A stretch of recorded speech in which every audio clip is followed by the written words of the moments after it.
आमचे जवळपास 23 नगरसेवक नॉट रिचेबल आहे चंद्रपूर आणि गडचिरोली जिल्ह्यातील, आणि मी 100% सांगतो त्यांना 5-5 लाख रुपये देऊन त्यांना उचललेलं आहे. आणि हे पैशानी हे सगळी लोक आमची विकली गेली आहे. आता आम्ही व्हीप जारी करणार आहोत, त्यांच्या घराला व्हीप चिपकवणार आहोत ज्यावेळेस निवडणूक होईल, आणि त्यांना अपात्र करण्याची कारवाई आम्ही सुरू करू. कारण पक्षाचा व्हीप झुंगारून जर काय पाऊल उचलत असतील तर ते अपात्र ठरू शकतात. राहिला फोटो कधीचा आहे, भांगड्याबरोबर आहे, काय आहे. आता तो फोटो जर त्यांनी नेला असेल तर त्याच्याबरोबरचा आहे. तो आता कधीचा जुना आहे, 3 महिन्याचा आहे की आत्ताचा आहे, हे आता मला काही सांगता येणार नाही.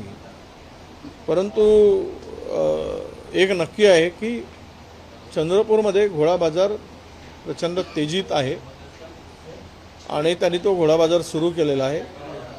त्याची काही गरजही नव्हती,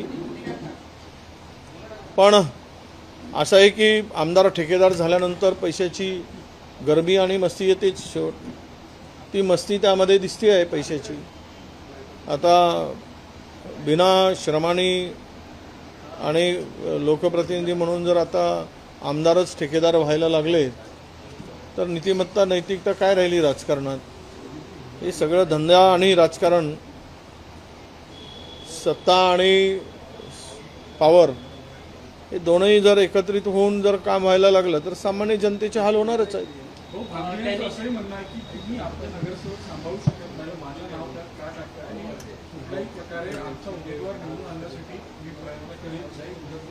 हे बरोबर आहे ना. उद्या जर सत्ता नसती राज्यात तर कुत्रंही गेलं नसतं मागे.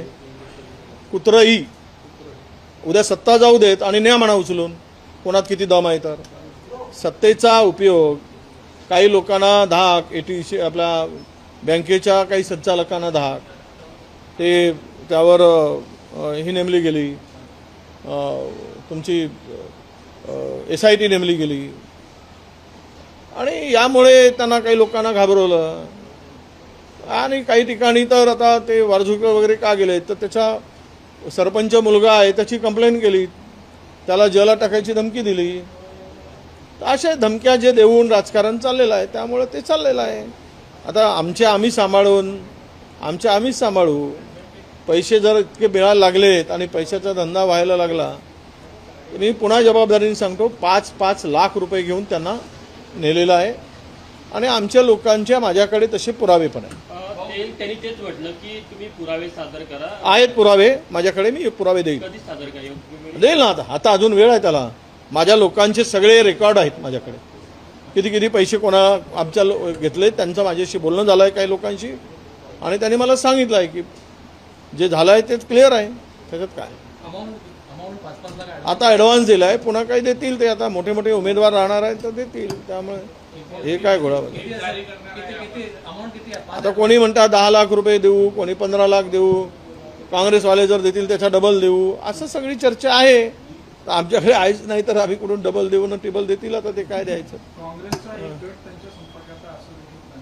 असतील ना, भाजपचा गट आहे, त्याच्यात असंतुष्ट प्रत्येक ठिकाणी असतात. काही लोक पक्षाची बेईमानी करण्यातच धन्यता मानतात. मागच्या वेळेस विधान परिषदेच्या वेळेसही काही लोकांनी बेईमानी केलीच, पुन्हा ते पक्षात इमानदार ठरतात. त्यामुळे असतातच. आम्ही नाही म्हणून मी कुठे नाकारतो आहे, पण तिथेही काही संतुष्ट आहे तसं नाही ना. तिथे असंतुष्ट आहेतच ना. नाही, आता असं आहे की उमेदवार बघा, माझ्याकडे तर प्रॉब्लेम आला आहे. उमेदवार कोण ठरतं पक्षाचा, आणि उमेदवार ठरला की आम्ही जिद्दीनं उतरू. निवडणूक ही जिंकण्यासाठीच लढली जाते. आम्ही त्याच जिद्दीनं उतरू. मला माहिती आहे मी निवडणूक कशी लढायची.